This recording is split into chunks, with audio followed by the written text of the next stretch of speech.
G.O.D, 또 가수 B, 원더걸스, 트와이스 등 정말 대단한 K-팝 가수들을 배출해낸 엄청난 프로듀서인데 이 박진영 씨가 새로 신설되는 대통령 직속 대중문화교류위원회 위원장으로 내정이 됐습니다. 장관급입니다. 장관급. 박진영 씨가 대한민국의 장관이 된 거죠. 관련해서 대통령실 입장 한번 들어보겠습니다. 박 대표는 한국을 대표하는 가수 중에 한 명으로 K-팝 세계화를 위해 노력해 왔습니다. 전 세계인들이 우리 대중문화를 더 많이 즐기고 우리 역시 외국의 다양한 문화를 접하면서 문화가 꽃피는 대한민국을 만드는 데 기여할 것입니다. 자, 새로 신설된 자리입니다. 대중문화교류위원회. 요즘 뭐 K-팝이 워낙 대세이다 보니까 아마 새로 만든 것 같은데, 근데 강성필 부대변인님, 네. 문체부 장관도 있잖아요. 네. 근데 뭐 새로 또 만든 이유가 있습니까? 일단 제가 여쭤봤습니다, 정부에. 네. 제가 하는 말씀이 박진영 씨를 인선한 이유는 네. 저도 몰랐는데 네. 박진영 씨가 미국의 K-팝을 진출하는데 가장 먼저 시도를 했다고. 대한민국 가수 중에서, 프로듀서 중에서. 네. 그리고 처음엔 좀 어려움도 많았고 실패도 했었죠. 그렇기 때문에 이제 미국 시장에 대해서도 잘 알고, 그래서 이제 K-팝을 본인도 아티스트면서 프로듀서를 하고 있기 때문에 이분이 이제 K-팝을 널리 전파하고 이런 부분에서 지원하는 데 적임자다라고 생각을 했고, 네. 또 최근에 이제 캐대헌, 세계적인 인기를 얻었잖아요. K-팝 데몬 헌터스. 맞습니다. 캐대햄이 아닙니다. 그런데 여기에 대해서 과연 정부는 뭐를 실질적으로 하고 있냐. 문체부 장관도 물론 글로벌 스탠다드에 맞는 분으로 저희가 인선을 하려고 노력했지만 그럼에도 불구하고 좀 더 구체적인 정부의 지원이 필요하다라는 요구가 있었기 때문에 이걸 받아서 정부에서 이번에 새롭게 인선한 걸로 제가 알고 있습니다. 그렇군요. 자, 앞서 말씀드렸지만 대중문화교류위원회의 위원장은 장관급입니다. 장관들, 그러면 대우가 달라지지 않겠습니까? 박진영 씨도 그렇다면 뭐 차량도 나오고 업무 추진비도 나오고 뭐 나라의 세금에 월급도 받는 그런 대우를 받게 되는 건가요? 그렇습니다. 장관급 인사가 되면은 약 1억에서 한 2억 정도 사이의 업무 추진비를 자유롭게 쓸 수가 있고요. 네. 차량도 나옵니다. 3,300cc인데 요즘 우리 국산차로 따지면 뭐 G90 아니면 K9 그 정도 되는 기종이 나오는 것이고요.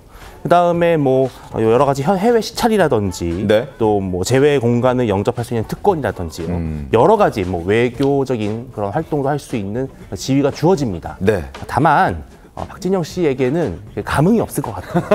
왜냐하면은 올해 상반기에 박진영 씨가 받은 보수만 해도 22억 3천만 원이라고 합니다. 아하. 그래서 아마 이 업무 추진비를 안 쓰지 않을까.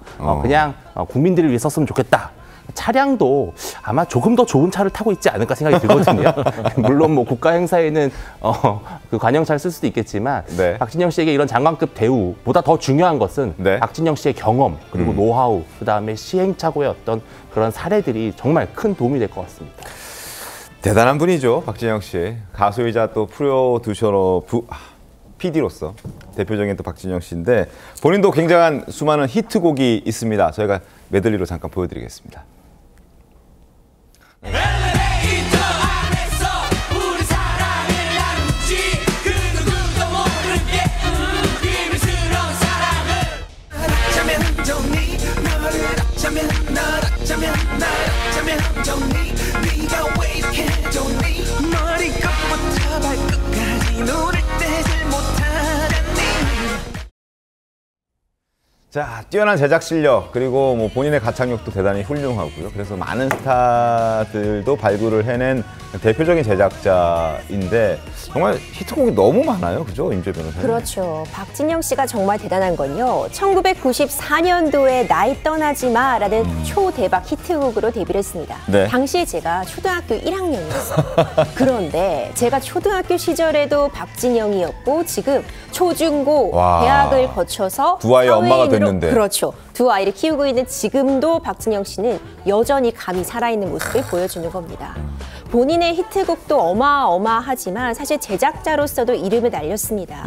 이 JYP 엔터테인먼트를 설립한 이후에요. 이름만 들면 다 아는 초대형 가수들이죠. G.O.D, 지금 나갑니다. 원더걸스, 트와이스 등등등 제 학창 시절을 모두 이 가수들과 함께했다고 해도 과언이 아닌데 여전히 어떤 이 K-팝의 산 증인으로서 활동하고 있다는 점이 정말 역사적인 인물이 아닌가 평가가 되고 있습니다. 그렇습니다. 아마 시청자분들도 대단히 공감하실 것 같은데 또 특히나 박진영 씨가 키운 그 아티스트들 중에서는 원더걸스 잘 아시죠? 텔미 잘 아실 텐데 빌보드 핫백에 처음으로 또 진입하기도 했었잖아요. 그렇죠. 사실 불과 몇 년 전만 해도요. 우리나라 이 K-팝은 내수용이라는 평가를 받고 있습니다. 그러니까 아시아권에선 인기를 끌었지만 정말 세계를 무대로는 활동하기 어렵다라는 평가가 많았는데 얼마 전에 로제 씨가 올해의 노래 수상을 하기도 했잖아요.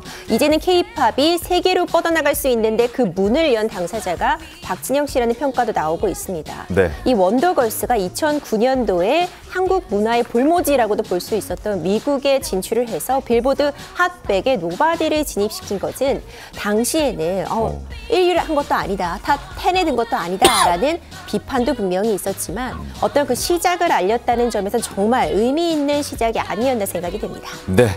자, 그런데 박진영 씨가 과거에 1994년도에 정말 대단한 날 떠나지 마로 데뷔를 했는데 그때 데뷔 못할 뻔했던 에피소드도 다시 화제가 되고 있더라고요. 네, 맞습니다. 이 박진영 씨가 1990년 연세대학교 영문과 90학번이라고 합니다. 학교를 다니다가 이수만 씨 그 엔터테인먼트 가서 그 면접을 봤는데 이수만 씨가 좀 이렇게 노래만 팔 수 없냐. 그러니까 그때 당시에는 좀 인물을 좀 너무 많이 봤나 봐요. 외모를 네. 좀 그래서 보다가. 얼굴이 아쉬웠다. 뭐 이런 후문이 전해지더라고요. 그러니까 그 정도로 사실 음악성은 그때부터 많이 인정을 받았는데 네. 그러면서 시대의 어떤 트렌드를 역행하고 이렇게 오히려 성공을 더 거둬낸 아주 대단한 뮤지션이라고 볼 수가 있겠습니다. 그때도 강단이 있었네요. 대학생 때도 곡 안 판다 단호히 거절하고 본인이 직접 데뷔했던 박진영 씨. 30년이 지난 지금 정말 대단한 인물이 되어 있죠.